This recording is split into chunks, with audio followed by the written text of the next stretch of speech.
pasaremos a la presentación del doctor Pablo Bejarano. Como ya lo presentó la doctora Edith, muy amigo nuestro, a quien la doctora García también ya se ha incorporado como amiga de nosotros. El doctor Pablo Bejarano nació en Bogotá, Colombia, hizo su residencia en patología anatómica y fellowship en patología quirúrgica en la Universidad de Washington, en el Hospital Barnes, en San Luis, Missouri. Ha sido patólogo de la clínica Cleveland, Florida, en Weston, Florida, durante más de 8 años. Esa foto es de esa época, doctor. Después de la beca en Barnes, estuvo en la Universidad de Cincinnati como profesor asistente, donde el doctor Bejarano y sus colegas publicaron en Hybridoma and Modern Pathology la expresión del TTF1 en series de patología quirúrgica que demostraron su utilidad práctica clínica por primera vez en 1996. Después de 7 años en la Universidad de Cincinnati, se trasladó a la Universidad de Miami como profesor titular.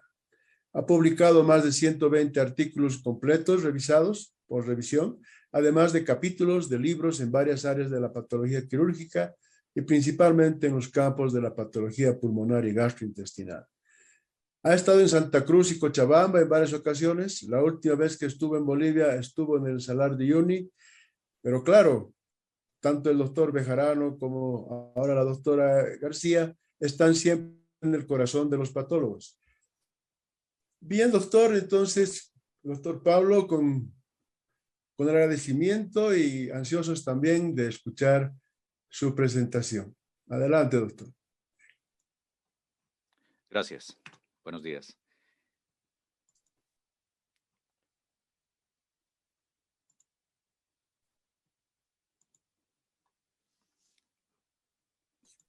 Ven la...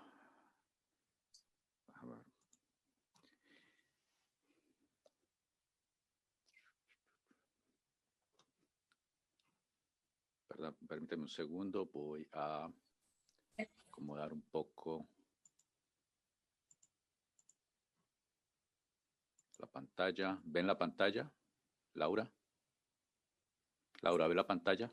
Sí, doctor, vemos la pantalla. ¿Se me escucha mejor aquí o se me escucha mejor aquí?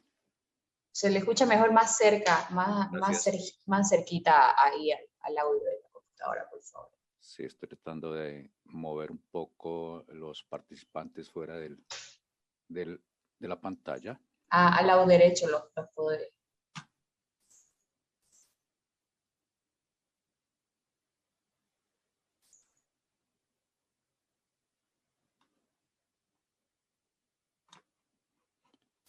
Ya. Perdón, gracias. Bueno, muchas gracias por la invitación. Gracias, doctor Soria. Doctora Claros, gracias por la invitación y permitirme saludar a amigos y amigas de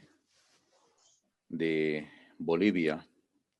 Esta es la 4ª vez que participo y a diferencia de otras veces no podré conocer otros sitios hermosos de ese país tan bonito como es Bolivia. Es un honor para mí seguir la presentación de la doctora García, continuar después de ella, una persona que admiro mucho por sus conocimientos. Y, a ver, son las 9:28 hora de Miami y lo que pienso hacer en los próximos 50 minutos es hablar sobre los tumores neuroendocrinos del sistema enteropancreático. Y de una vez les advierto, por favor, discúlpenme por algunos errores gramaticales escritos y hablados de mi español, porque ya como es una de las cosas, yo soy una de esas personas que nunca aprendió a hablar bien inglés y ya el español lo estoy olvidando. Gracias, Laura, por su ayuda técnica. Antes de empezar con... A ver si puedo mover el slide. Ahora sí. Un pequeño bagaje histórico acerca de los tumores neuroendocrinos de este sistema. Todo empezó con Theodor Langhans, un patólogo alemán que vivió de 1839 a 1915. Él fue el primero en describir la histología en 1867. lo hizo en una autopsia de una mujer de 50 años quien tenía un tumor en el intestino delgado en la forma de champiñón. Lo describió como un tejido glandular abundante y estroma fibroso. Sin embargo, Langhans no reconoció su comportamiento biológico. Tal vez un poco más importante fue Sigifredo Oberdorfer, y en esta biografía publicada en un patólogo de Polonia en el 2010, se habla en detalle de Sigifredo Oberdorfer, que también era un patólogo alemán, que fue el primero en realidad en describir la entidad.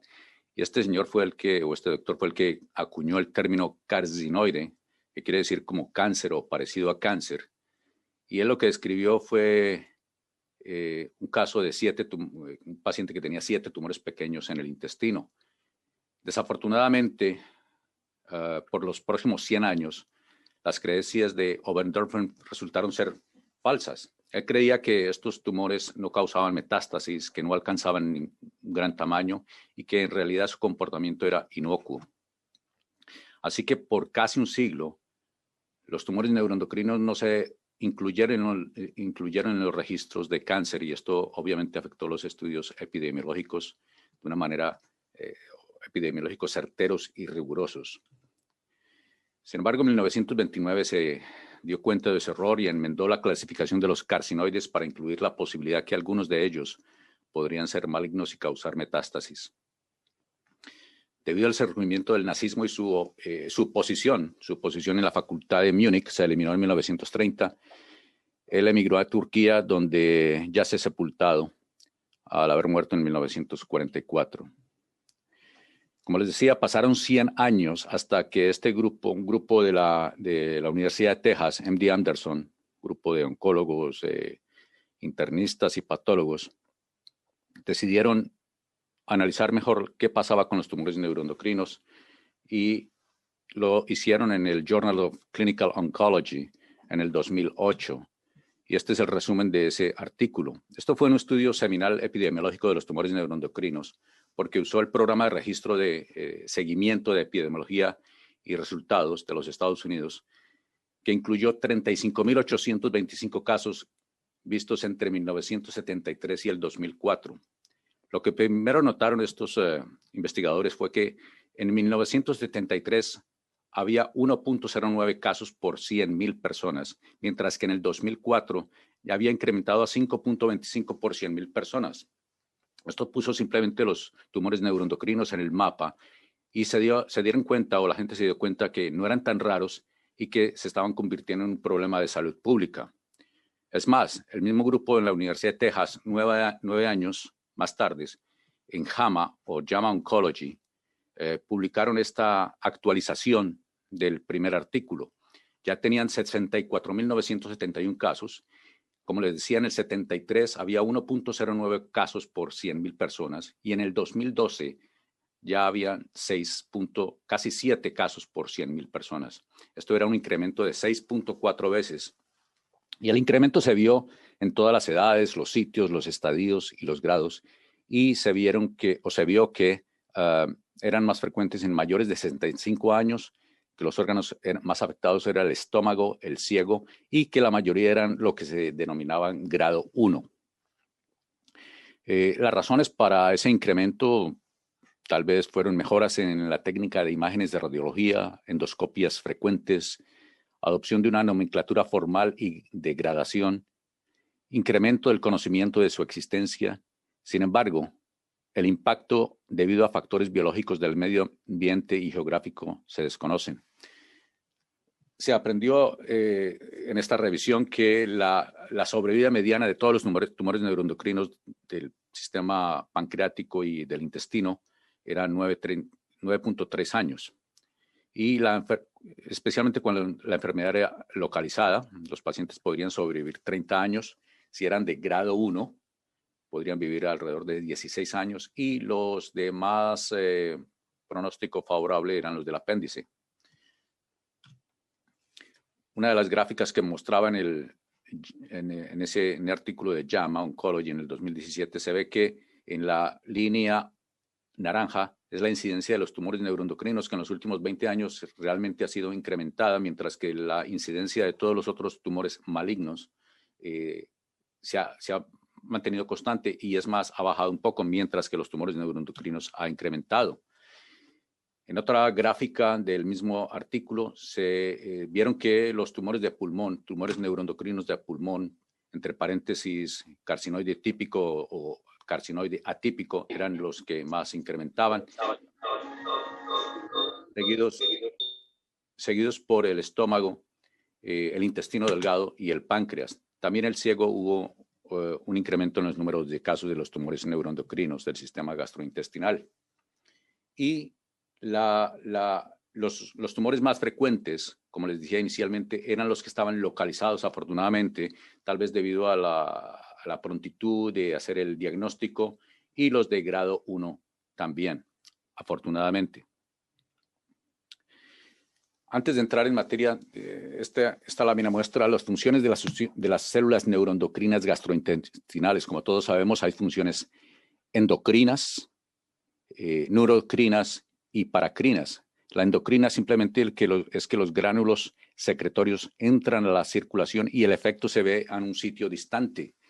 La función neurocrina es la que influencia neuronas cercanas, como las células ganglionares de la pared intestinal, mientras que la función paracrina, el efecto se ve debido a que la función hormonal viaja a través de extensiones largas que se ponen en contacto con otras células neuroendocrinas o células epiteliales cercanas. Este, de hecho, es un ejemplo con una tensión de sinaptofisina de inmunohistoquímica, mostrando estas prolongaciones desde las células que producen esos péptidos que parecen como formaciones dendríticas. Esta es la microscopía electrónica de los gránulos neurosecretorios, vista a más de 30.000 veces de magnificación. Estos son los gránulos donde se almacenan los productos parecidos a hormonas o los péptidos, que son los que van a influenciar el tumor. Creo que todos estamos muy familiarizados cómo se ve un tumor neuroendocrino de bajo grado. En el intestino se ve una lesión más o menos pequeña, usualmente redonda o lobulada. Y al corte, usualmente la superficie epitelial se mantiene mientras que el tumor crece para abajo y aquí se ve la capa muscular, donde las células tumorales infiltran esa pared muscular y eventualmente alcanzan la serosa del intestino. El tumor tiene ese color café suave, que es característico de los tumores neuroendocrinos. Como les decía, el tumor neuroendocrino es usualmente pequeño, pero tiende a producir una reacción fibrótica en el mesenterio cuando éste está involucrado.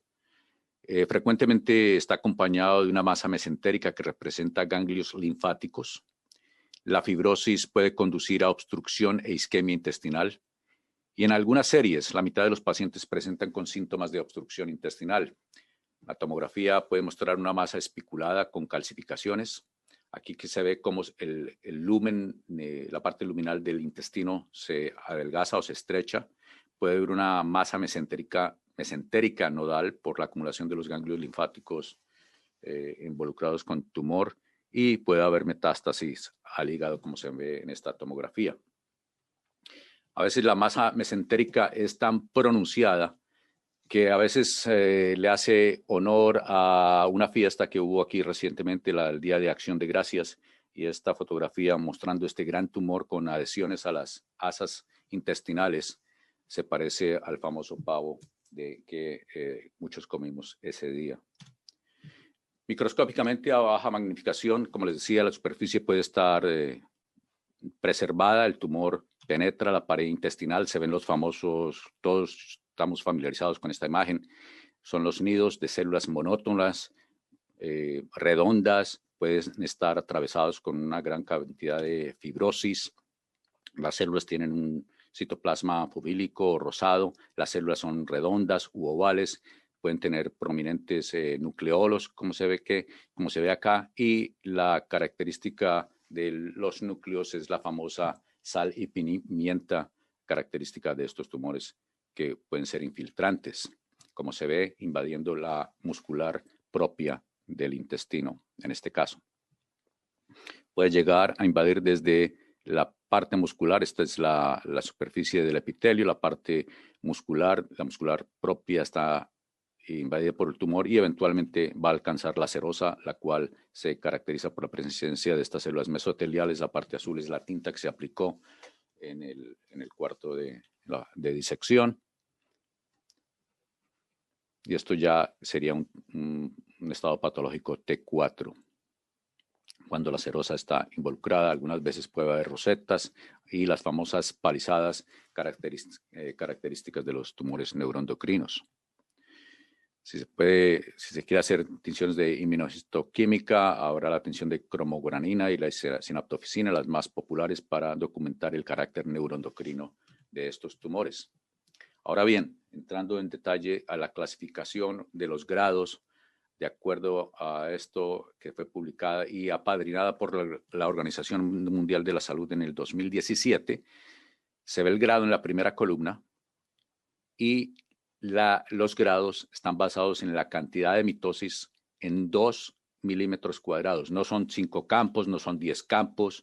Lo que promovió la Organización Mundial de la Salud y promovida por el Colegio Americano de Patología es que tienen que ser en 2 milímetros cuadrados y les voy a mostrar cómo se hace eso. Seguramente ustedes ya lo saben. El otro criterio es la inmunoreactividad con el Ki67, el número de células, el porcentaje de células que se deben contar es 500 y se le da un porcentaje. Regresando aquí a la primera columna, los grados son los bien diferenciados, es el grado 1, el grado 2 y el grado 3. El grado 1 es cuando hay menos de 2 mitosis por 2 milímetros cuadrados o menos de 3 células siendo positivas para el Ki67. El grado 2, cuando hay entre 2 y 20 mitosis por 2 milímetros cuadrados, mientras que el Ki67 habrá o mostrará de entre 3 y 20 células, por ciento de células positivas para el Ki67, mientras que todavía el tumor neuroendocrino bien diferenciado grado 3 tendrá más de 20 mitosis por 2 milímetros cuadrados y mostrará que más del 20% de las células tumorales tendrán positividad para el Ki67. Ahora bien, como ven aquí, la OMS también promovió el grado del pobremente diferenciado, el cual ya no se llama un tumor neuroendocrino bien diferenciado, sino es un carcinoma neuroendocrino pobremente diferenciado. Esta gradación se estableció en el 2017 fue inicialmente establecida para los del páncreas, pero se extrapoló a los del gastrointestino y se ha usado ampliamente. Entonces, ahora hablemos en la diferenciación entre estos bien diferenciados y el pobremente diferenciados. La diferencia entre los dos grupos, este gran grupo de los bien diferenciados y los pobremente diferenciados, está basado en la morfología, no está basado en el número de mitosis y el porcentaje que Ki67, está basado en la morfología y es como si estuvieran viendo un tumor de otro órgano, llámese pulmón, por ejemplo, en la cual ustedes pueden hacer el diagnóstico de carcinoma de células pequeñas o carcinoma neuroendocrino de células grandes. Es la misma morfología que se vería en el pulmón, pero si se presenta en el intestino delgado o en el intestino grueso, eso sería un carcinoma pobremente diferenciado neuroendocrino. Ahora bien, el más alto, el número más alto entre cuando comparan las mitosis y el Ki67, el más alto es el que define el grado cuando cuando estos son discordantes. El índice Ki67 se debe o se puede usar o se puede teñir el tumor en el tumor primario, en las metástasis a los ganglios regionales o las metástasis a hígado, que son las más frecuentes. La sobrevida se predice con el grado más alto en cualquiera de los sitios. En más detalle, la visualización del Ki67 hay que tener en cuenta lo siguiente. Aquí se ve esta microfotografía, se ve el control interno de las criptas del intestino que proliferan constantemente por lo tanto se ve más positividad en esas criptas. El tumor está aquí en la submucosa. Hay un ejemplo de un tumor neuroendocrino que aparentemente es de bajo grado. Todos reconocen este patrón con las cintas, los festones, bien vascularizado, un tumor monótono. Ahora bien, ¿cómo hacer con el Ki-67? Obviamente, como en cualquier tumor, habrá áreas donde pueden teñir, otras áreas que no tiñen. En este caso en particular, noten en la parte superior que hay menos inmunoreactividad que en la parte inferior. ¿Qué área escoger? La que hay que escoger es la que tenga más inmunoreactividad. Evitar estas porque si se toman las partes que no menos teñidas, obviamente va a dar un marcador o un porcentaje falso. Habrá muy poquitas células tiñendo. Hay que escoger las partes más teñidas y hay que contar 500 células. Hablemos de las mitosis en un tumor neuroendocrino. ¿Cómo contar mitosis?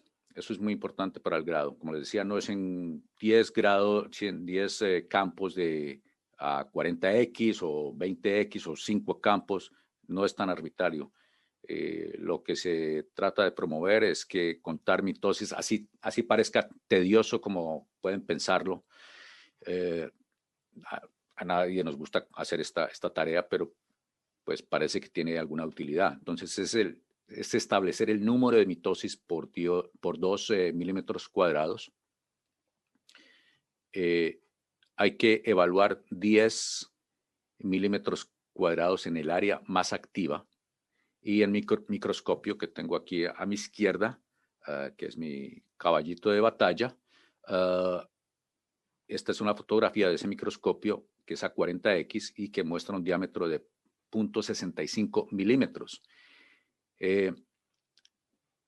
Tengo que contar en este microscopio alrededor de 30 campos para establecer 10 milímetros cuadrados. Al obtener ese resultado, en los 30 campos, divido el resultado del número de mitosis por 5 y esto me determina el número de mitosis por 2 milímetros cuadrados. Como les decía, no es arbitrario. Esto en el Colegio Americano de Patólogos, en el CAP, en su sitio de internet, está la tabla donde muestra los diámetros de diferentes tipos de objetivos. En este que tenía 0.65, sugiere o dice que hay que contar más o menos 30 campos. Y ese resultado se divide por 2, ya que eso nos va a dar el resultado de 10 de mitosis por 2 milímetros cuadrados. El tumor neuroendocrino grado 1, que es el más bajo en el grado, se conocía antes como carcinoide. Entre paréntesis, este término carcinoide, la tendencia es hacerlo desaparecer para solamente limitarlo al síndrome carcinoide, que sabemos todo que se debe a la producción de serotonina, etc. Y abandonarlo para la parte morfológica de los tumores. La nomenclatura es de tumor neuroendocrino y un grado, pero el término carcinoide no, la idea es entrar en desuso y limitarlo a la parte sindromática. El tumor neuroendocrino grado 1 es una malignidad de bajo grado, de crecimiento lento, pero que puede dar metástasis. Cuando aparece en el intestino, el 50% de ellos son de grado 1, en el intestino delgado. Usualmente aparece en adultos, pero afecta a niños también. Es más común en el ileum, incluyendo el divertículo de Meckel, y tiene asociaciones que incluyen la duplicación intestinal, la enfermedad celíaca, la enfermedad de Crohn, la enfermedad de von Recklinghausen y los pólipos inflamatorios. Pueden ser múltiples estos tumores neuroendocrinos en 15 a 35% de los casos, y cuando son múltiples, ellos son derivados del mismo clon. Entonces, este es el resumen de esos grados 1 y 2. A la parte izquierda, en la parte superior está la hematoxilina y la eosina, en la parte inferior está la tinción del Ki-67, y el resumen es que en el grado 1 habrá menos de 2 mitosis y menos de 3% de células tiñendo para el Ki-67. En la parte derecha, en el grado 2, la parte superior derecha, está la hematoxilina y la eosina, donde alguna mitosis se puede ver. habrá entre 2 y 20 mitosis para hacerlo grado 2 y entre 3 a 20% de las células serán positivas para el Ki67, mientras que el grado 3 habrá más de 20 mitosis y más de 20% de las células serán positivas para el Ki67. Y este es el resumen. Número de mitosis y el Ki67 grado 1, grado 2 y grado 3. Ahora bien, como mostraba en las tablas de la OMS, hay grado 3 para el bien diferenciado y grado 3 para el carcinoma neuroendocrino pobremente diferenciado. Para mí es una redundancia llamarlo grado 3 al tumor, al carcinoma diferenciado. Debería llamarse carcinoma neuroendocrino pobremente diferenciado en lugar de grado 3, para no crear tanta confusión con los grado 3. De todas maneras, el carcinoma neuroendocrino pobremente diferenciado, grado 3, es el que toma la forma de un carcinoma de células pequeñas o un carcinoma de células grandes. Todos reconocen en la parte izquierda inferior un tumor de células pequeñas, células irregulares, pequeñas, el citoplasma casi que no se ve la membrana citoplásmica y habrá muchas figuras mitóticas. Mientras que el carcinoma neuroendocrino de células grandes, similar al del pulmón, tendrá más o menos abundante citoplasma, puede ser rosado, las células son redondas, grandes, el nucleolo será prominente y habrá también figuras mitóticas.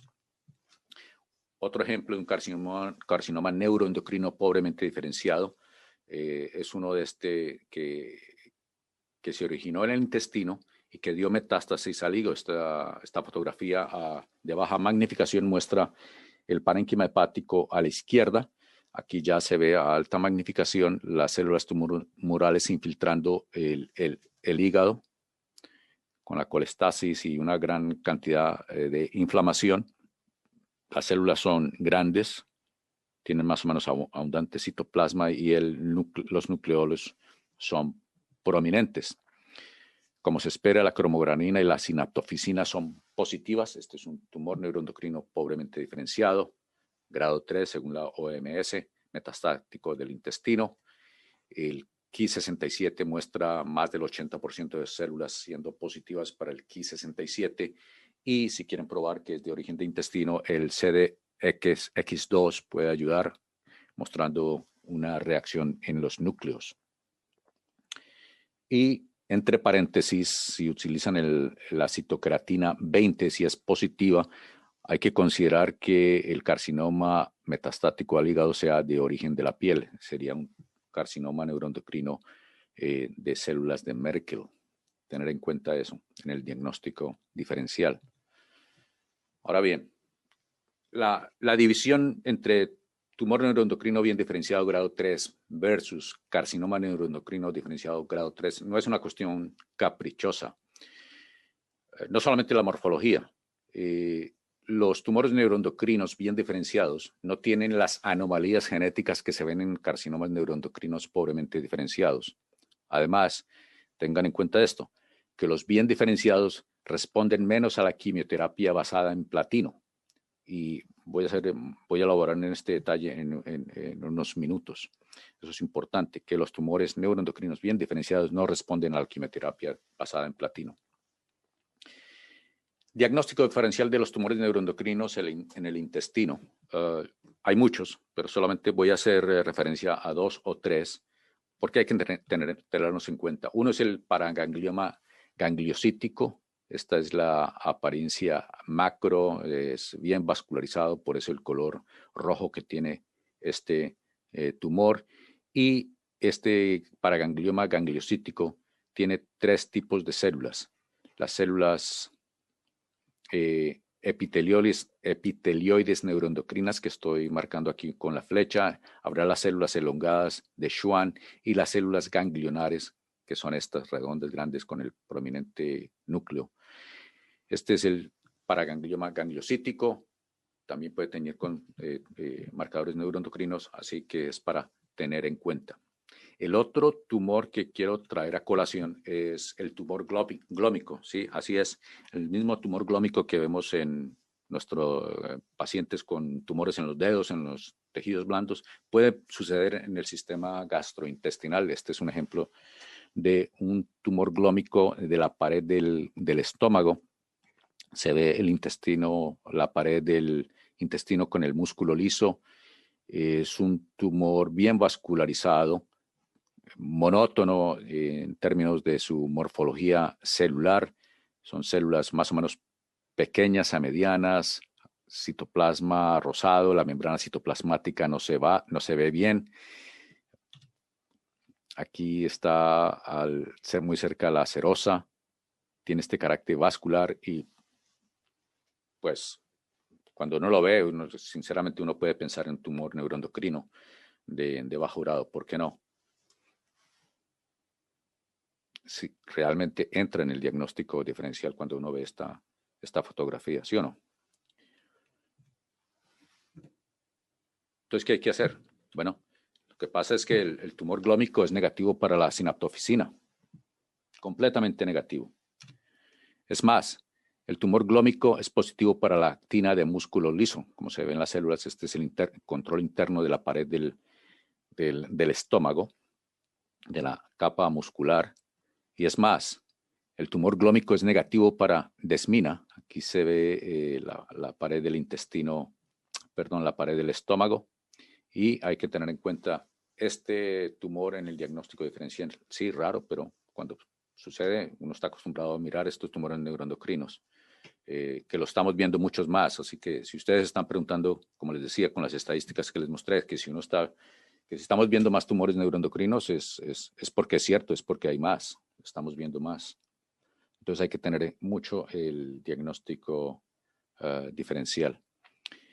Unas pocas palabras acerca de los tumores neuroendocrinos en el intestino grueso. Pueden suceder los bien diferenciados. A ver si puedo mover perdón.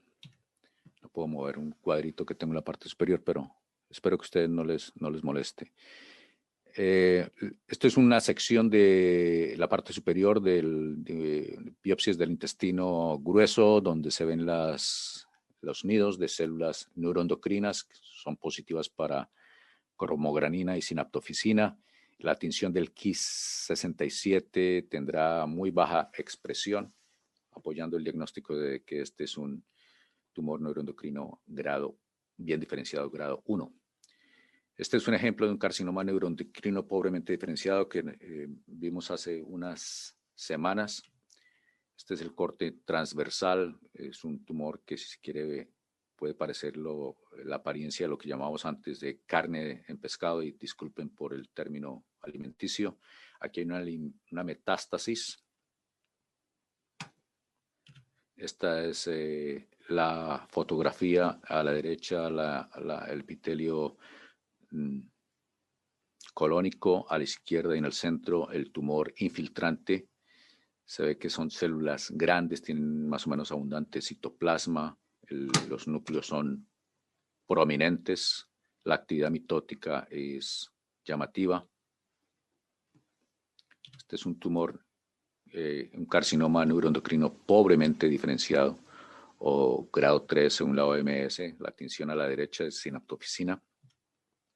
La tinción a la izquierda es el CDX2, apoyando la idea de que probablemente este tumor se originó en este sitio y no es una metástasis de alguna otra parte. A la derecha está la gran proliferación, casi el 100% de las células expresan el Ki67. Unas palabras acerca de esta situación.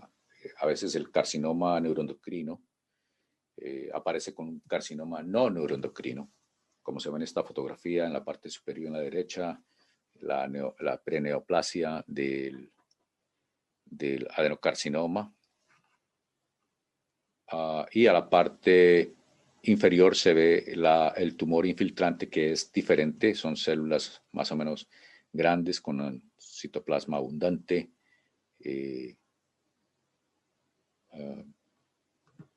Mitosis. A ver. ver, ¿será que alguien se me metió y estaba... No sé si ven, Laura, ¿usted ve una raya amarilla ahí en mi pantalla? Sí, se ve la pantalla, esa raya. Sí, bueno. A ver, sigamos entonces. La forma de quitarla, ¿no? Sí, solo tendría que volver a compartir de nuevo su pantalla para retirar eso, que alguien sin querer ha rayado la pantalla. Sí. Ok.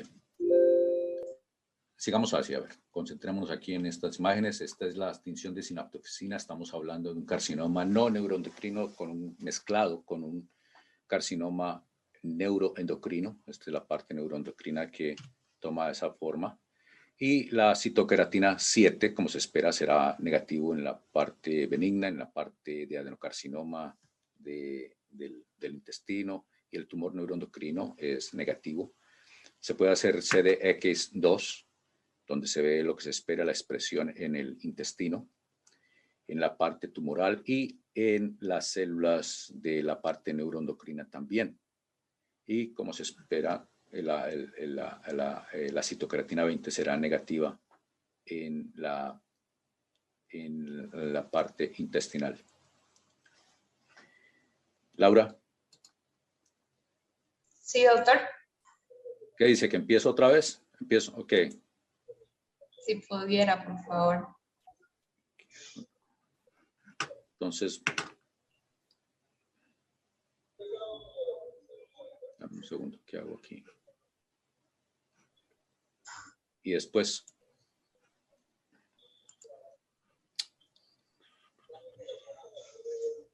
Sería dejar de compartir. stop share, y luego tengo que conectarme otra vez, ¿o no? No, solo dejar de compartir y vuelve a compartir como si estuviera compartiendo por primera vez. Vamos a ver.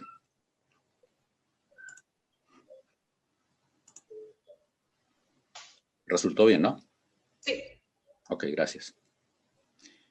Ok, eso era el carcinoma neuroendocrino mezclado con un carcinoma neuroendocrino. También hay que tener... Perdón, doctor, ¿le puede desde de PowerPoint darle para que lo veamos un poquito más grande, como estaba? Que lo veo aquí compartido, como notas.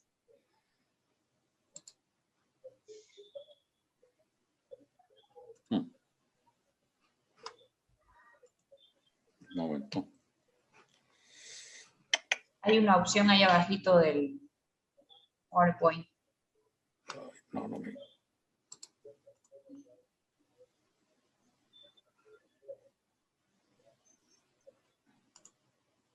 Voy a hacerlo otra vez.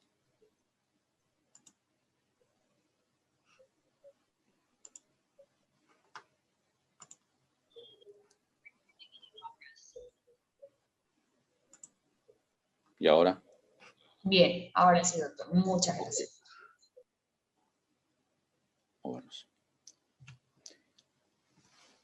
El próximo capítulo, sí, yo creo que estamos bien de tiempo, voy a hablar de tumores neuroendocrinos del páncreas, que eso sí, también estamos viendo mucho más, con mucha más frecuencia. Solamente pueden ser tumores, pueden ser pequeños, pueden ser grandes, pueden ser encapsulados, pueden ser infiltrantes. Y los tumores neuroendocrinos del páncreas sí han ido en aumento. Sin embargo, representan 2 a 4% de los tumores pancreáticos. Tienen un comportamiento clínico variable. La mayoría son de comportamiento indolente. Hay los que invaden localmente y dan metástasis también. La mayoría son esporádicos y no funcionales. Y esto es muy importante, la extirpación del tumor es la terapia principal. Desafortunadamente la historia va a decir o va a asociar los tumores neuroendocrinos del páncreas a Steve Jobs, quien rehusó hacerse sacar el tumor y por mucho tiempo prefirió acudir a la medicina, entre comillas, alternativa de México y se sometió a la terapia de jalea de melocotón. Y no le hizo caso a los doctores de Stanford en Palo Alto. Y él murió de un tumor neuroendocrino, tal vez por su terquedad de no hacerse tratar cuando estaba sintomático. Antes de continuar con los tumores neuroendocrinos, quiero utilizar este artículo reciente de julio de este año, que fue utilizado para sugerir el número mínimo de ganglios linfáticos que el cirujano y el patólogo deben disecar durante las pancreatectomías. Pero había tantos datos en este artículo que me pareció importante traerlos en este momento. Esto es un trabajo internacional de la China, de Ohio, de Georgia, de California, de Virginia, de Wisconsin, de Missouri, de Tennessee, de la Universidad de Michigan.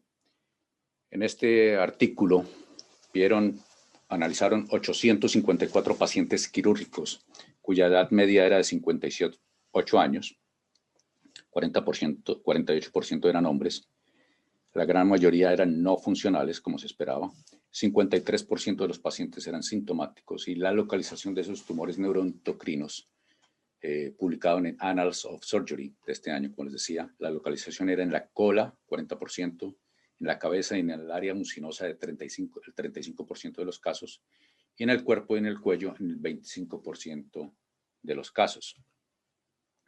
La diferenciación que ellos encontraron era que los bien diferenciados eran el 87%, los pobremente diferenciados 2%, y la diferenciación no fue conocida en 11% de los casos. Esto es interesante. Los ganglios linfáticos positivos que ellos encontraron se vieron en 27% de los pacientes y tumores neuroendocrinos del páncreas fueron múltiples en 10% de los casos. Como les decía, la clasificación de la OMS en el 2017 fue inicialmente creada o aplicada a los tumores del páncreas y es la misma que les mostré antes, tumores bien diferenciados y tumores pobremente diferenciados, grado 1, 2 y 3, y el pobremente diferenciado grado 3 basado en la presencia de número de mitosis por 2 milímetros cuadrados y el porcentaje del Ki67 en las células tumorales. Como les decía, el más alto entre mitosis y el Ki67 define el grado cuando son estos discordantes. No es que sirvan para clasificar a los tumores neuroendocrinos, no los diferencia entre bien diferenciados y pobremente diferenciados. Es la morfología la que diferencia este grupo de 3 tumores con este otro que es mucho más agresivo. Y como todos sabemos, distinguirlos en biopsias pequeñas es usualmente difícil. Como en el intestino, la clasificación no es caprichosa, no es porque solamente la morfología, hay diferencias moleculares. En los tumores neuroendocrinos grado 1 a 3, como se ve en la parte izquierda, estos tumores tienen mutaciones en el MEN, DAX y en el ATRAX, mientras que el carcinoma neuroendocrino grado 3, los pobremente diferenciados, el carcinoma de células pequeñas o carcinoma de células grandes, tendrá mutaciones en el TP53 y en el retinoblastoma 1. Estas mutaciones son similares a los adenocarcinomas ductales del páncreas y probablemente tienen algo que ver con la evolución de esos tumores también. La parte izquierda se ve la morfología del tumor grado, que puede ser grado 1, 2 o 3, y en el grado derecho el carcinoma pobremente diferenciado o grado 3. Ese sería el resumen de la clasificación y de la morfología. Vamos a ver algunas fotos de macro. Los tumores neuroendocrinos del páncreas, a la parte inferior izquierda se ve que puede ser de color café oscuros, pueden ser bien circunscritos. En la parte superior de arriba parece más amarillo o pálido. Pueden ser blancos como este. Pueden ser bien circunscritos o más firmes. Esta es una resección segmental de la mitad del cuerpo del páncreas. Los tumores neuroendocrinos pueden ser quísticos, no es frecuente. Esta es una masa quística del cuerpo del páncreas. Inmediatamente después de la cirugía se mostró que la cápsula era calcificada y el contenido era un material gelatinoso, como se observa aquí. Ya después de fijado en formalina, la mayoría de la gelatina desapareció y lo que queda es la pared calcificada y tal vez estas partes más oscuras, cafés, representan el tumor neuroendocrino.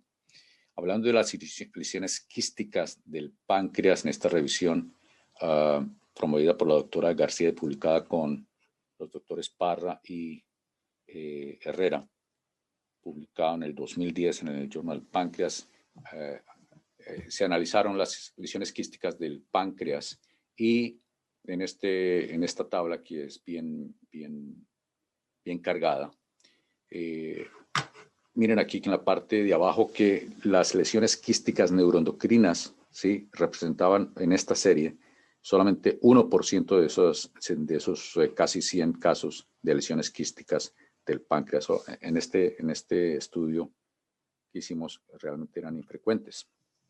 Los tumores neuroendocrinos pueden ser múltiples. En esta foto se ve a la derecha el vaso, el cuerpo y la cola del páncreas. Un tumor se ve en el cuello del páncreas. Este es el corte, como se observa cerca al vaso, un tumor en la cola del páncreas.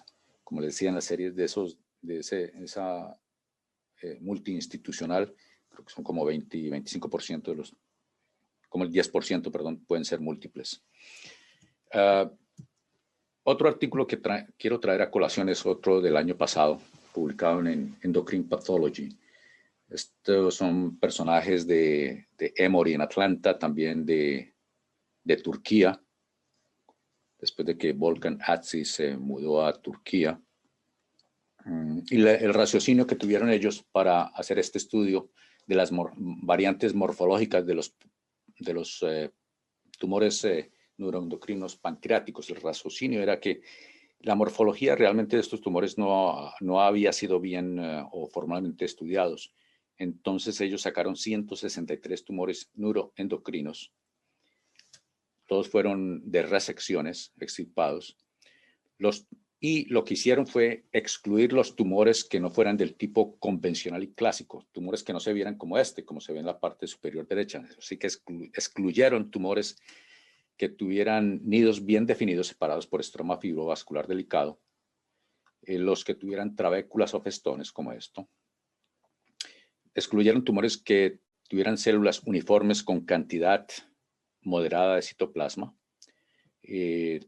aquellos cuyos núcleos tuvieran localización central con cromatina en sal y pimienta, que tuvieran nucleolos prominentes, y que excluyeron aquellos que no tuvieran gran acumulación de sangre. Esos fueron los que excluyeron para poder estudiar las variantes inusuales en la morfología de los tumores neuroendocrinos. En esta tabla 1 del artículo de ellos, bien cargada, eso vieron la edad, el tamaño, analizaron la expresión del Ki67, los grados, los problemas que se encontraron a la cirugía, la presencia de metástasis a ganglios y el seguimiento. Pero quiero enfocarme en la primera columna, donde lo que hicieron fue dividir, acuerdo a la morfología que ellos vieron de esos 163 casos, separaron estos tumores en los tumores más agresivos, los menos agresivos y los del grupo indeterminado. Y en la próxima, entonces, voy a resumir esa primera tabla, la primera columna. Y estos son los tumores basados en la morfología que ellos describieron, que eran los más agresivos. El oncocítico, el hepatoide, los que tuvieron abundante lípido, los tumores que tenían células desunidas, o en inglés discohesive, que crecían en sábanas y tenían células plasmacytoides. Mientras que el grupo menos agresivo eran los que ellos describieron como pleomórficos, que tenían una apariencia de paraganglioma, y los que ellos llamaron ducto insular. Y el grupo indeterminado, en términos de comportamiento, eran aquellos tumores neuroendocrinos del páncreas que parecían un carcinoma tubulo-lobular de seno o de mama.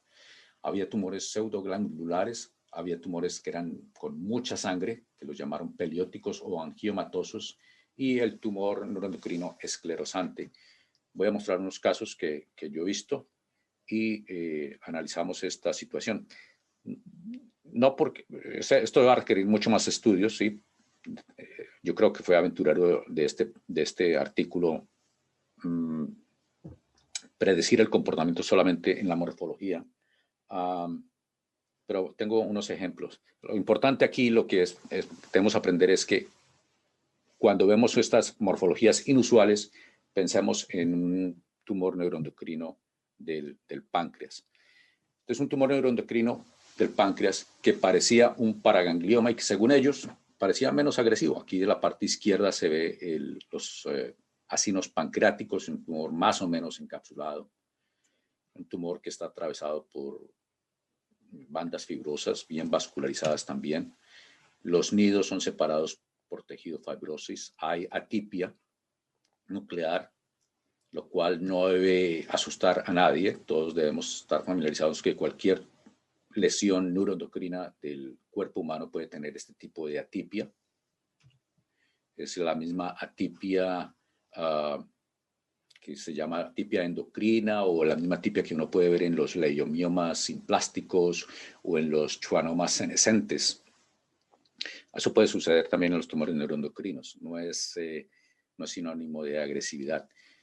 Ok, de todas maneras, regresando al tema, el tumor parecido a paraganglioma, si ustedes tuvieran esta lesión en la glándula adrenal, en la médula, seguramente pensarían en paraganglioma, paréntesis, feocromocytoma, ¿cierto?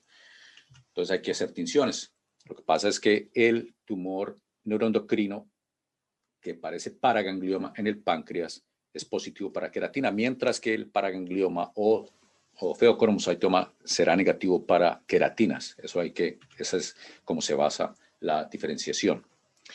Otro tumor que ellos mencionaron es el tumor neurocrino pleomórfico, que es grado 3, y les mostraré este en particular que vimos también hace unos meses acá. Esto es una biopsia hepática de una lesión que se veía así. Allí esta magnificación es obvia, la atipia.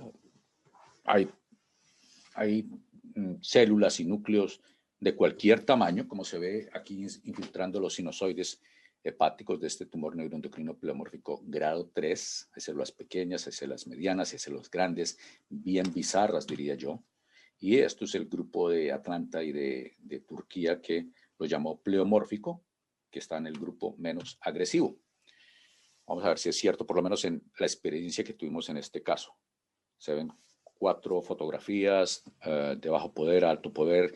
Es obvio el pleomorfismo, células monótonas. Cualquiera diría que este es un tumor neuroendocrino. Ya las células grandes lo hacen pensar a uno en cualquier otra cosa. Hay pseudoinclusiones de esta manera. Interesante, no había mitosis o muy raras y no había necrosis.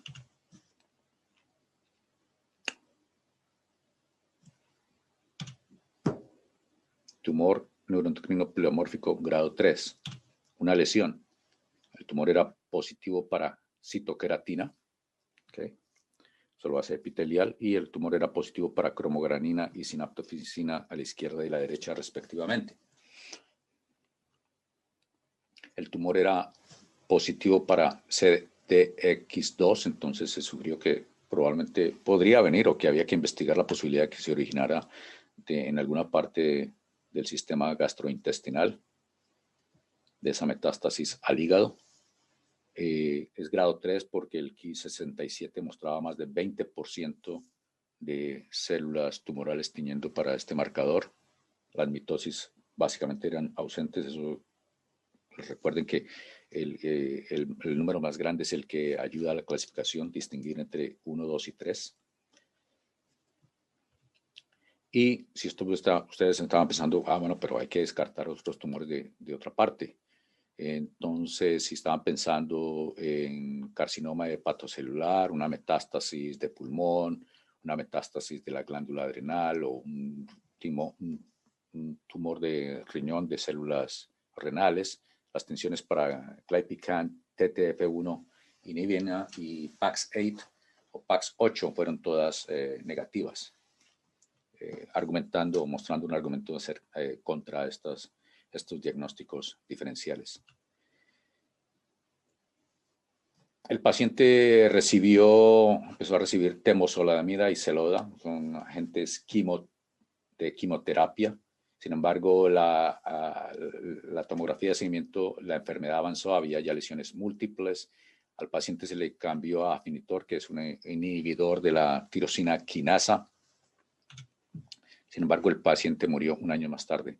Y esto fue lo que este grupo determinó, que el tumor pleomórfico era menos agresivo. Así que, pues, en mi experiencia personal, esta clasificación crea algo de dudas. Lo importante es reconocer este tipo de tumor, que puede ser pleomórfico y que puede ser todavía un tumor neuroendocrino. Y tal vez el error fue haber usado quimioterapia desde el comienzo en este paciente. Otro tumor que es neuroendocrino, pero que parece otra cosa, es el parecido a carcinoma tubulogular de seno o de mama, que ellos describieron como comportamiento no definido. En la parte superior se ve los acinos pancreáticos infiltrados por este tumor, que tiene un crecimiento como de células, glándulas o estructuras tubulares como anguladas, con una gran cantidad de fibrosis, de reacción del estroma, como pueden ver. El tumor era positivo para sinaptofisina y cromogranina, haciéndolo neuroendocrino. Si se pensaba en la posibilidad de un tumor de células acinares de páncreas, la tripsina fue negativa. Y ese es el tumor parecido a carcinoma tubulogular de seno con comportamiento indeterminado. Esto solamente, pues, tener en cuenta que esos tumores neuroendocrinos pueden tener la apariencia de un carcinoma de mama. También estos tumores pueden tener una invasión perineural. Aquí se ve la fibra neural periférica, otra acá, con las células tumorales y que parece en fila, parecido al carcinoma lobular de seno. Y hablando de invasión perineural, este artículo también reciente, o de este año, comienzo de este año, publicado en Frontiers of Oncology en febrero del 21, habla de la invasión microscópica de los nervios, y este grupo de radiólogos de la China dijo que es un factor de agresividad en los tumores neuroendocrinos. Ellos leyeron los informes de patología de 197 resecciones de páncreas con tumores neuroendocrinos, y el comportamiento más agresivo, o como lo definieron, el comportamiento agresivo era si había extensión extrapancreática, invasión vascular, metástasis a ganglio linfático. La invasión perineural se vio en 10% de los casos y eran más frecuentes en los grado 3, estamos hablando de los tumores neuroendocrinos bien diferenciados en los grado 3 que en los grado 1 y 2. Sin embargo, cuando había invasión perineural, había también extensión peripancreática, invasión vascular y metástasis a ganglio. Traigo este artículo a colación para decir que el 10% de los tumores neuroendocrinos bien diferenciados pueden tener invasión perineural. Pero habría otros factores en el estadio que pueden afectar la sobrevida del paciente. Este es un caso que también vimos hace unos días. El radiólogo vino y trajo la aspiración con aguja fina para evaluar qué tan adecuada era la muestra. Entonces la mostró aquí en el departamento, y la primera reacción es que se tuvo cuando se miró esa, yo no hago citología, pero la primera reacción que se vio es que esto podría ser un tumor de células hematopoyéticas. Miren, las células tienen esta apariencia plasmacytoide con el núcleo empujado hacia la periferia, esta parte del citoplasma como esto. Entonces le dijo al radiólogo, oiga, mande más porque esto puede ser un tumor hematopoyético, ¿sí? Y yo no sé, pero los citólogos en la audiencia pueden de pronto dicen, no, que eso es carcinoma o en lugar de hematopoyético. El hecho es que se envió tejido o parte de la biopsia por aspiración, se la mandó a sintometría de flujo. Nadie podría negar esta apariencia plasmacytoide de este tumor en el páncreas. Sin embargo, al día siguiente o 2 días después se le hizo citoceratina al bloque celular y esas células desunidas eran positivas para citocreatina, como se ve en la fotografía de la derecha, indicando que esto no es un tumor hematopoyético, sino un tumor epitelial. El Ki-67 dio 13% positividad, cromogran y sinatoxina también era positivo, entonces es un tumor neuroendocrino grado 2. Y unas semanas después, el paciente se le hizo un procedimiento de Whipple. Se ve que las células son bien desunidas, como se ve aquí, algunas realmente imitando lo que se vio en la citología, con unas inclusiones en el citoplasma, con apariencia plasmacytoide, y desde mi punto de vista eso parece, yo lo llamaría más como rhabdoide. Otra vez, el punto aquí es no hacer una disertación de estos subtipos de tumores neuroendocrinos del páncreas, sino que cuando vean esto, pensar que si puede ser rhabdoide, que si puede ser plasmacytoide, también puede ser un tumor neuroendocrino. Esta fotografía de la doctora Tang muestra los glóbulos en el citoplasma con la apariencia plasmacytoide. En el caso que tuvimos hace unas semanas, había grandes metástasis, muchas metástasis a ganglios linfáticos. Se ven las células que también tienen esa apariencia de células plasmacíticas, como se ve acá, que también puede crear problemas incluso en la examinación del ganglio linfático, ya sea por biopsia o en aspiración con aguja fina. El tumor era positivo para sinaptofisina y similar a la aspiración con aguja fina, había positividad en el Ki-67 en 13% de las células. Algunos tumores neuroendocrinos pueden tener cantidad abundante de lípido, pueden aparecer amarillos. La doctora Tang los llama vaculados, es por la gran acumulación de lípido en el citoplasma. Algunas veces el tumor tiene una gran cantidad de mitocondria, puede aparecer oncocítico y es un tumor neuroendocrino bien diferenciado. El grupo de Emory lo puso en el grupo de los más agresivos. Otros tumores que pueden imitar otras neoplasias es el hepatoide. Cualquiera de estas fotografías puede engañar a cualquiera y hacerse parecer como un carcinoma hepatocelular, en particular el de la derecha abajo, la parte inferior derecha, tiene la apariencia de un tumor fibrolamelar de carcinoma hepatocelular. Así que hay que tener en cuenta eso en el diagnóstico diferencial. Un tumor de esta fotografía obtenida del doctor Chetty es un tumor bien diferenciado, neuroendocrino grado 1, tiene un patrón glandular, como se ve en la fotografía de abajo, y también tiene calcificaciones extensas, se ve en la parte la de baja magnificación, se ven mejor en la parte de abajo. En el duodeno, cuando este patrón se muestra con estas calcificaciones amomatoides, en el duodeno puede ser patognomónico de somatostinoma, mientras que en el páncreas no lo es. Usualmente esos tumores producen insulina. Diagnóstico diferencial con otros tumores del páncreas que pueden expresar marcadores neuroendocrinos. Ya estamos a punto de terminar. Me demoré con el cambio de la raya esa que nos habían mostrado antes, alguien rayando eso. 2 o 3 minutos más. Entonces, hablemos del diferencial con otros tumores del páncreas que pueden expresar marcadores neuroendocrinos. El tumor sólido pseudopapilar, todos los hemos visto, la parte izquierda es la parte sólida, como se puede apreciar. Este tumor en el páncreas puede expresar sinaptofisina, tengan en cuenta eso. Sin embargo, la tinción que nos va a dar el diagnóstico correcto es la beta-catenemia, ya que estos tumores llevan esta mutación para beta-catenin. Este marcador ayudará en el diagnóstico diferencial para hacerlo un tumor sólido pseudopapilar en lugar de un tumor neuroendocrino. Este es un paraganglioma peripancreático, un tumor que vimos hace unos años. Era muy cercano al páncreas. Es neuroendocrino, obviamente.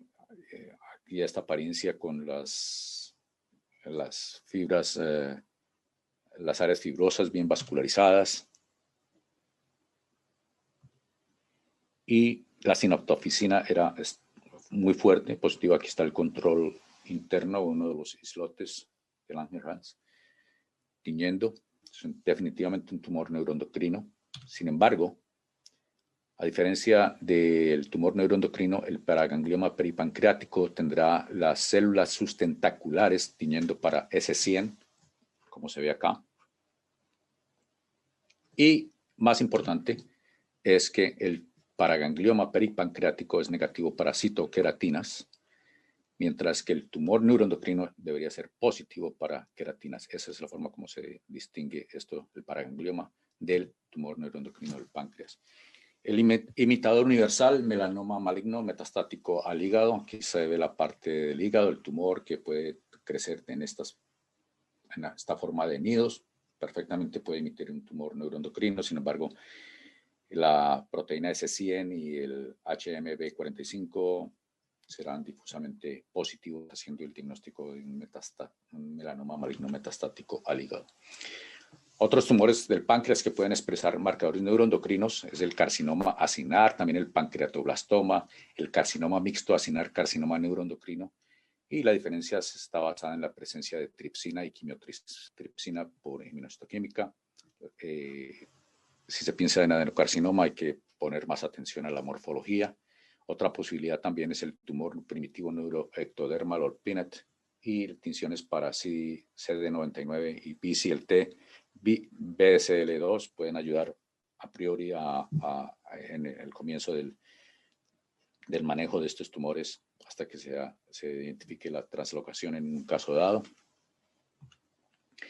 Y importante, como les decía al comienzo, lo que piensan los oncólogos acerca del tratamiento de los tumores neuroendocrinos bien diferenciados del páncreas 1, 2 y 3. A ver, si son primarios y sin metástasis, depende del tamaño. Si son menos de 2 centímetros, ellos hacen observación, pueden sugerir enucleación o pancreatectomía parcial con o sin ganglios, depende de lo que quiera el paciente.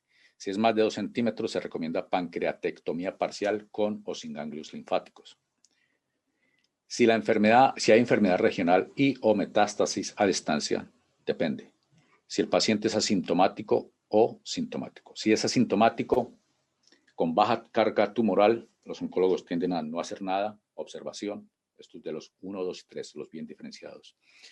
Y si es sintomático con alta carga tumoral y progreso, ellos pueden utilizar análogos de octreotida, everolimus, otros anticuerpos monoclonales, sutinib o radioterapia, se pueden embolizar, puede ser quimioembolización y citorreducción. Y, a ver, casi al final, este artículo que ya les mencioné de los ganglios linfáticos, no voy a elaborar mucho, solo voy a ir al meollo de este artículo multiinstitucional, donde lo que se sugieren, es un artículo de muchos datos, bien complejo, pero el propósito era establecer un número mínimo de ganglios linfáticos. Obviamente esto requerirá más estudios, pero lo que ellos sugieren es que por lo menos 8 ganglios linfáticos son necesarios para establecer el estadio de pacientes de manera certera. Estos 8 ganglios linfáticos o las metástasis de los tumores neuroendocrinos del páncreas está muy en estrecha asociación con la invasión linfovascular, que en estas series, en el análisis multivariable, era significativo. Entonces, ya para terminar, este es el resumen de lo que he dicho. Hablamos de la historia un poquito de Oberdorfer, que se equivocó por unos años. Pasaron 100 años antes de que la Universidad de Texas, MD Anderson, hablara otra vez de los tumores neuroendocrinos. Ha habido un aumento dramático de los casos. Hablamos de la morfología del intestino, de los tumores neuroendocrinos del intestino. Hablamos de los grados de acuerdo a la Organización Mundial de la Salud. Hablamos de las mitosis de los 2 milímetros cuadrados, de cómo hacerlo, de las 500 células que hay que contar para el Ki67. Hay grados 1, 2, 3 bien diferenciados. El grado 3 hay grado 3 pobremente diferenciados. Hablamos del diagnóstico diferencial, 2 ejemplos para resaltar: el paraganglioma gangliocítico y el tumor glómico. Hablamos de tumores del páncreas, también de la clasificación de la OMS 2017, las mitosis, el Ki67, también hay 1, 2, 3 bien diferenciados. El grado 3 pobremente diferenciado. Hablamos de la separación molecular de esos 2 tumores y hablamos un poco del diagnóstico diferencial. Y este es el sitio donde yo trabajo. En este momento estoy en mi oficina. No hay ventanas. Estoy aquí en la mitad del edificio, obviamente esta no es ninguna de mis oficinas, y la Cleveland Clinic está ubicada en la parte en Broward. Esta parte aquí en amarilla es Weston, está ubicada en Weston, cerca de los Everglades. Aquí es más o menos donde yo vivo, cerca al aeropuerto de Miami. Y pues ahí a la orden. Y ya hemos terminado. Muchísimas gracias por su atención.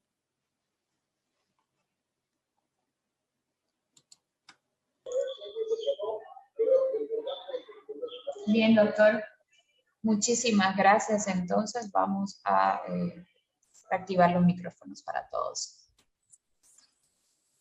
Sí, gracias. Realmente, doctor, tan exhaustiva y tan amena como la anterior presentación de la doctora Mónica García. Y bueno, yo creo que abrimos el espacio para preguntas. Esperamos que los participantes lo hagan a través del chat. Como también, si vamos a hacer algunas preguntas, vamos a dar un tiempo. Empezaremos con las preguntas a la doctora Mónica García, por favor, y si van a abrir el micrófono. Y también hay un icono para hacer reacciones y solicitar la palabra.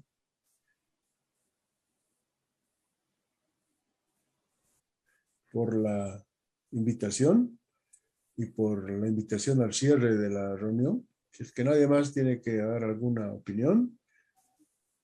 Creo que hemos tenido hoy día, no creo, estoy seguro que hemos tenido hoy día dos excelentes presentaciones.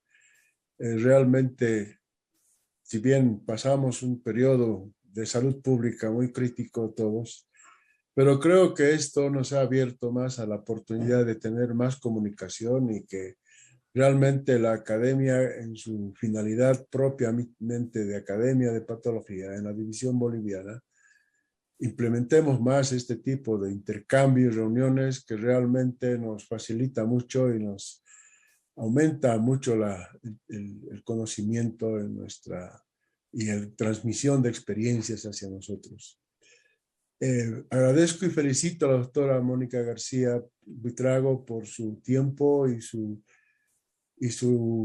paciencia y entregarnos realmente una excelente presentación que nos ha brindado esa discrepancia que siempre hay en este tipo de lesiones gástricas y polipoides, particularmente. Al doctor Pedro Bejarano, porque si bien ya nos ha presentado algo que de la nomenclatura y del lenguaje, ¿no? Tenemos que erradicar el término de tumor carcinoide para tener un tumor neuroendocrino, antiguos apudomas. También creo que en su tiempo entraban por esa ruta. Los patólogos que tuvimos la suerte de mi generación de estar en Japón con el doctor Nakamura y en el curso, en el fellow de patología gástrica o gastrointestinal, tumoral, lo máximo que llegábamos ahí era a la citometría de flujo y podíamos ver en tumores neuroendocrinos un histograma donde era poliploide, aneuploide, mosaicismo, y creo que a eso puede llegar a la capacidad tintorial en la inmunistoquímica. Muy interesante ese aspecto también, doctor. Y bueno, agradecer realmente a todos por su presencia, no solamente a los de la Academia de Bolivia, sino a los de otros países, como hemos visto, de Chile y otros lugares, pues muy contentos de que estén con nosotros y nosotros con ustedes. Nuevamente a la doctora Mónica García Buitrago y al doctor Bejarano, porque espero que la doctora García visite Bolivia, pero ya saben, el doctor Bejarano nos ha dicho que así es, hemos estado presentes en los congresos que nos visitó, y bueno, si están en lo físico, siempre están en nuestro corazón, con mucho agradecimiento. Edith, muchas gracias nuevamente por la invitación y ha sido un gusto estar con ustedes. Muchas gracias. Gracias. Bueno, quiero agradecer a todos los presentes y a los profesores invitados, como ya había dicho de un comienzo, pero luego de estas brillantes presentaciones muy útiles, muy didácticas y muy actualizadas, entonces estamos muy agradecidos y esperando que vuelva a repetirse. La doctora Mónica, bienvenida y ojalá vuelva con nosotros. Vamos a estar siempre invitándola Y Pablo, bueno, lo consideramos de la casa. Entonces, el doctor Bejarano es bienvenido, siempre ha sido, y esperamos en una próxima oportunidad tenerlos a los dos nuevamente. Ojalá. Bueno, ojalá. Ya, eso es todo. Muchas gracias. Hasta luego. Hasta una próxima. El próximo sábado tendremos cáncer de mama, por los que quieran, puedan y estén interesados en asistir. Es el aspecto histológico post-quimioterapia del cáncer de mama. Un tema muy, muy bueno para tenerlo bien aprendido. Gracias y hasta luego. Muy amable. Gracias. Bye. Luego, muchas gracias. Hasta luego, doctora. Hasta luego. Adiós y muchas gracias.